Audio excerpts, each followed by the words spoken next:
Alright, Lower Makefield's a great place to live. And Barry Murphy, this video is for you. Thanks for the challenge before. Sorry I couldn't get this to you sooner. So, the one that came up on Lower Makefield is a great place to live. And Julie Snyder, big shout out. Awesome little explanation. I thought I'd jump on board and show you why when you multiply by 259 times 39 times your age, why that gives you your age repeated again and again. So we know that when we multiply 259 by 39, we get 10,101. The question is, why is it that when we get a product of those two numbers to be 10,101 and you multiply it by your age, that ends up repeating your age again and again? Because that's the truth. When I multiply any two-digit number by this number, we will get that two-digit number to be repeated.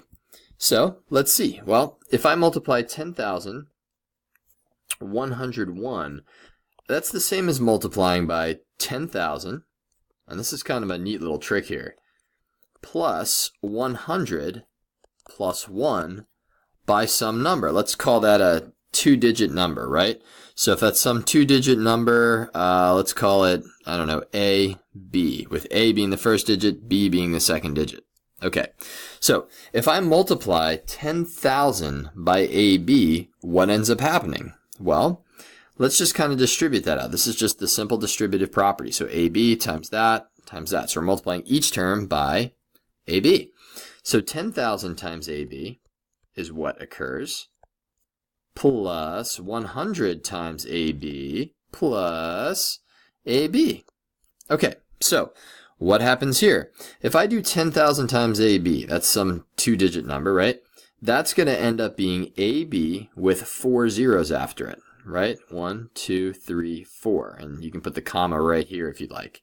Plus 100 times AB, this part right here, that's going to be AB with 2 zeros after it. So we'll put the comma right there. That looks like A-boo, but that's A comma B 0 0 plus, and then you have AB. Well, if we put this all vertically, so you have those two digits A and B, followed by 0, comma 0 0 0, and you add them back up again, A, comma B 0 0, and then you have AB like that. Check out what happens. Adding vertically, you get B, A, B, A, B, A. Pretty darn sweet. You get the repetition. And I used A and B so that no matter what number A and B is, this will work. So guys, I hope that explains it. It goes a little bit into depth as to why when you multiply by 10,101, you get the repetition. Any number can be written as the sum of the parts of that number. And then we use the distributive property to show that repetition. So cool. Hope you enjoyed it. I enjoyed this challenge, Barry. And keep bringing them on. This is good stuff. Peace, y'all.